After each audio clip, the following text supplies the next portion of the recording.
Stephen, we all heard President Obama say that he was hoping that the 1967 borders of Israel would be reinstated so that the Palestinian Authority could have those bits of land back.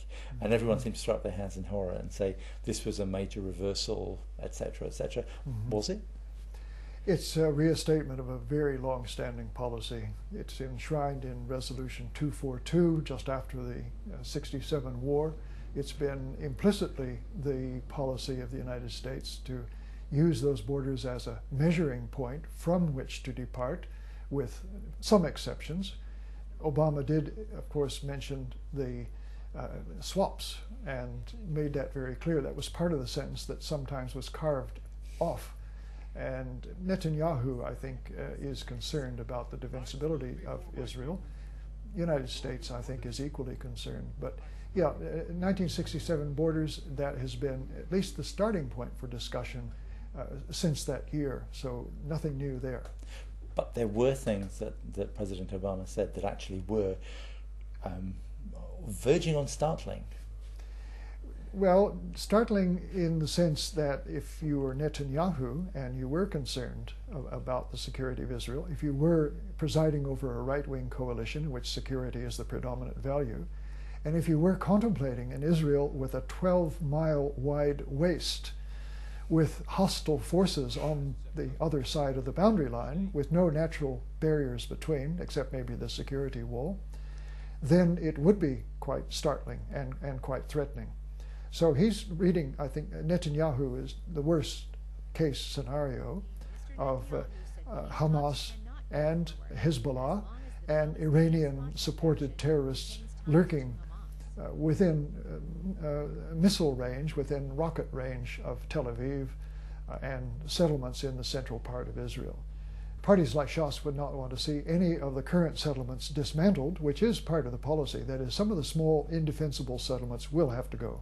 Some of them are illegal, some of them are just impractical, and consolidation of the settlements is a very sensible idea into maybe 4 or 5 that are defensible, and then everything around that can revert to Palestinian control. Most of it is Palestinian already, in effect.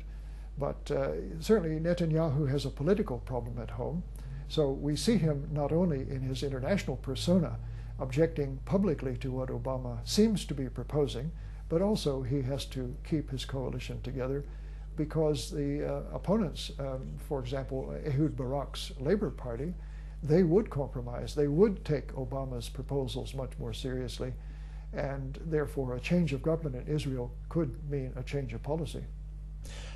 But the president wasn't just talking about the borders. He also talked about he would never demand that Israel, for instance, negotiated with Hamas, which refuses to accept Israel's existence. And he said that under those circumstances, he would never support the formation of a Palestinian state while Hamas refused to accept Israel's existence. So I would have thought that was a relatively positive move as far as Israel was concerned. You're quite right. There are positive elements. There's a recommitment by Obama to the security long-term without compromise of Israel. A commitment not to negotiate with terrorists, notably Hamas, and not to support a Palestinian state if it comes about by some subterfuge, by going to the Security Council, somehow getting a majority of, say, third world UN members to back it either in the Security Council or, more likely, in the General Assembly. So I think Obama has been very clear that's not on.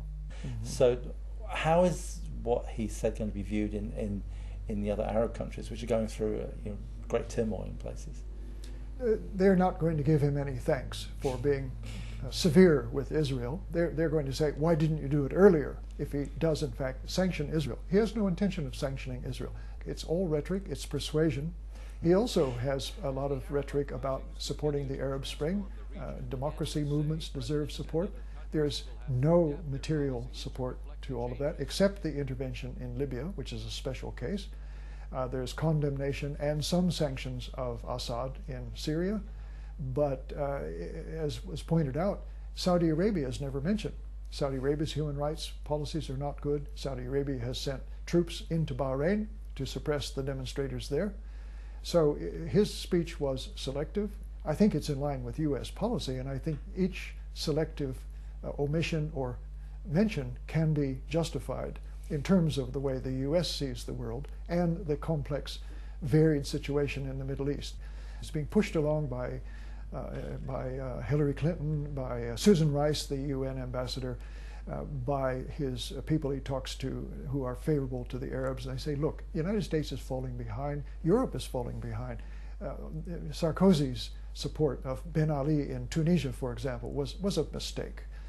He held on too long. The support of Mubarak was a mistake.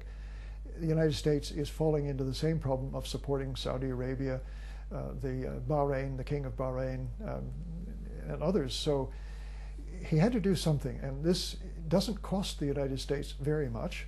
It doesn't commit the United States to military intervention or to concrete sanctions that are going to hurt American interests. It puts down a marker on the chessboard, and maybe they can build on it. And it also puts down Obama as a cosmopolitan figure that has a policy, or appears to have a policy, and wants to do something positive in the Middle East to resolve the situation. It means that Obama is an active president, and action, any kind of action, will raise the popularity and the profile of the president. So the more Obama gets out and about, the more speeches he makes, even though they may be empty of true content, the more he shows that he is seriously putting his administration to work to think about these issues and propose solutions that may or may not work.